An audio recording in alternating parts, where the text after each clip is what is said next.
Zakaj banko zanimajo moje politične preference, se čudi gledalka, ki je prepričana, da so vprašanja banke ob odprtju računa preveč osebna. Na Zvezi potrošnikov Slovenije mirijo.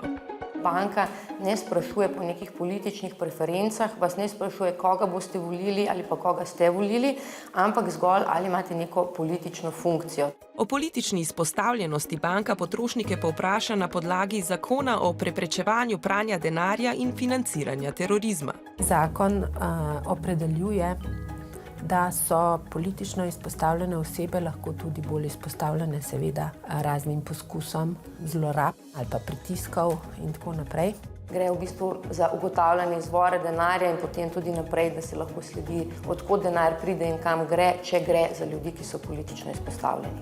Če potrošnik ni politično izpostavljen, se bo izpolnjevanje izjave o tem hitro končalo. Izpostavljene osebe, kot so vodje političnih strank, predsedniki države, vlade, Banke Slovenije, Računskega sodišča, ministri, poslanci in drugi, pa morajo odgovarjati še na vprašanja o drugih virih dohodkov, premoženju in nepremičninah. Pa ne samo oni, ampak tudi njihovi družinski člani in ožji sodelavci.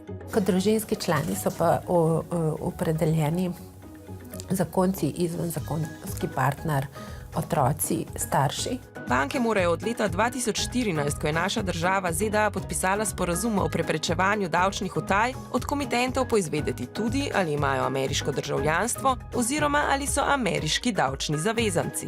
Če je seveda državljan, jasno, potem, če ima recimo, če želi nakazovati sredstva iz slovenskega računa na ameriški račun, če ima recimo drugo osebo, v Ameriki, kateri nakazuje in tako naprej, te morajo banke enkrat letno poročati vse transakcije te fizične osebe FURS-u in FURS potem Združenim državam Amerike, velja pa potem zaradi reciprocitete tudi obratna pot. Če banke o tem ne poročajo, jim med drugim grozijo denarne kazni. Nadzoruje jih pri izvrševanju tako Banka Slovenije, kakor tudi Agencija za trg vrednostnih papirjev in pa Agencija za nadzor zavarovalništva in seveda tudi FURS.